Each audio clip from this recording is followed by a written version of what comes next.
Good morning. Grab your coffee, settle in, and let's talk about that thing you do 50 times a day without thinking.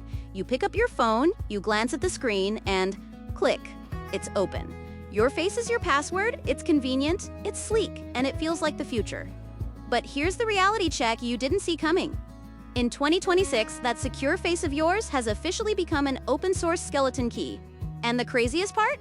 It can be duplicated for less than $60 on the dark web. We're not talking about some distant sci-fi threat here.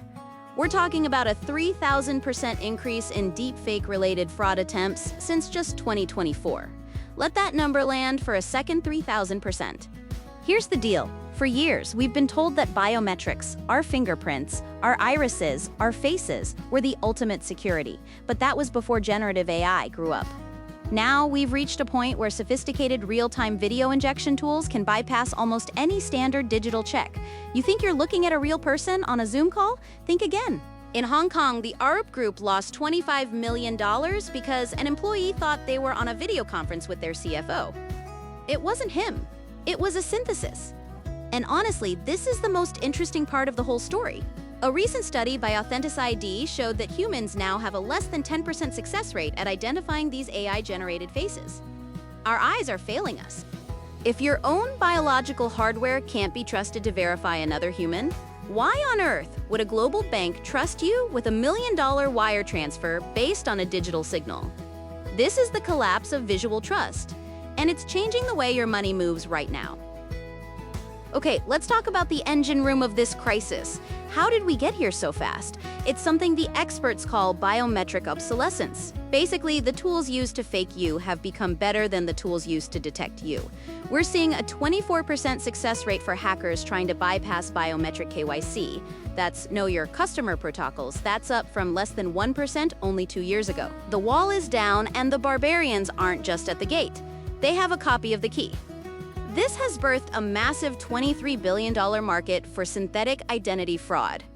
We're talking about AI automated systems churning out 8 million phantom identities in a single month. It's a factory for ghosts. And here is where the story takes a turn that affects your wallet directly.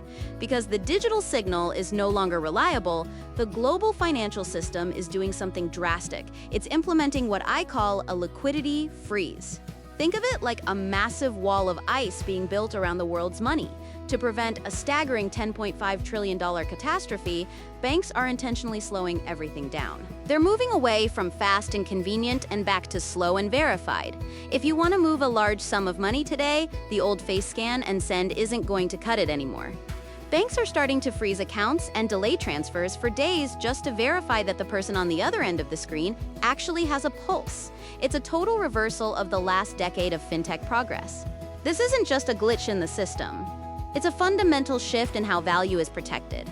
Imagine you're trying to put out a fire with a garden hose, but the water is actually gasoline.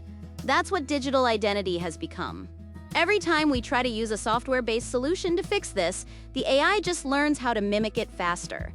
This fraud-as-a-service model means that even a retail hacker with no coding skills can subscribe to a voice cloning tool for $60 a month and start draining accounts. So, what's the response from the big players? They're stopping the clock. They're willing to let the economy's engine idle if it means they don't lose the whole car. But here's the billion-dollar question. While your assets are being frozen for security, who is actually profiting from this new wall of ice? Now, this is the part I find wild. When you follow the money, it doesn't lead to the software companies, it leads to the silicon. We're witnessing a massive hardware-driven market transition. While the world is panicking about deepfakes, companies like NVIDIA and specialized startups like Inganyama are quietly building the new gatekeepers of the global identity web. They're calling it identity-first silicon. We're talking about a $15 billion market for specialized chips, FPGAs and ASICs designed for one thing, zero-knowledge proofs, or ZKP. Let that sink in. The future of your identity isn't a password or a face scan. It's a physical piece of hardware in your pocket that can prove you're human without ever showing your face to a server. This is a total pivot in the tech landscape. JP Morgan alone is spending $500 million annually to shift toward this zero-trust infrastructure. They aren't just buying more firewalls, they're rebuilding the vault from the ground up. These silicon architects are becoming the new sovereigns of the digital age. They control the gateway to verified human status. If you don't have the right hardware to generate a cryptographic proof of your existence, you're effectively locked out of the high-speed lane of the global economy. You'll be stuck in the manual verification line while the provided humans move their wealth at the speed of light. It's a new kind of class system based on cryptographic access. It's fascinating, really. We spent 30 years trying to move everything into the cloud, trying to make identity weightless and digital. And now, because AI has mastered the digital realm so completely, we're retreating back to physical objects. We're going back to the hardware key. It's like the tech world realized that the only way to beat a ghost is to hold on to something solid. This boom in identity-specific silicon is the most significant architectural change in finance since the invention of the credit card.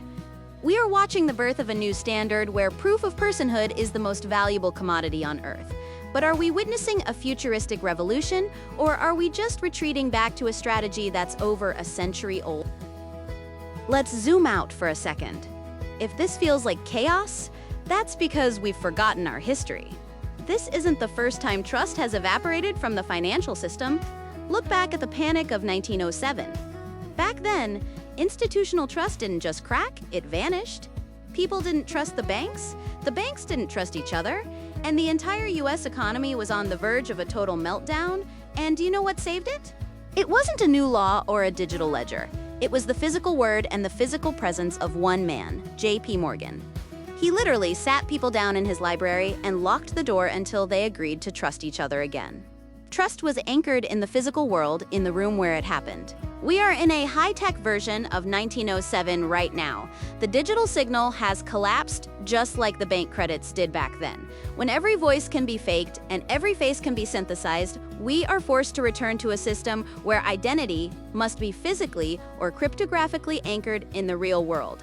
The zero-knowledge proof hardware key is the modern-day equivalent of J.P. Morgan's library door. It's the physical anchor in a world of digital hallucinations. Some experts say the similarity between our current crisis and 1907 is as high as 85%. We've come full circle. We're moving from trust the data back to trust the physical anchor. It's a sobering thought, isn't it? After all our talk about the metaverse and digital twins, the ultimate security turns out to be a piece of silicon you can hold in your hand. It's a reminder that no matter how fast our technology evolves, the fundamental laws of trust don't change. Trust requires a tether to reality. And right now, that tether is being reforged in the foundries of chip makers. So in this high-tech version of 1907, what happens to your retirement fund when the digital you is no longer enough? What happens when the bank asks you to prove you exist, and all you have is a face they can't trust? So where does this leave you?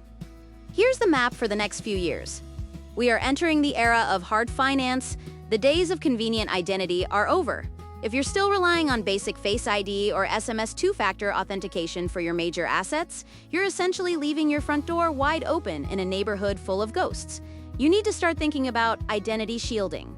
This means moving toward hardware-based verification, physical keys that AI can't touch. Those who don't adapt will face the brunt of the liquidity freeze.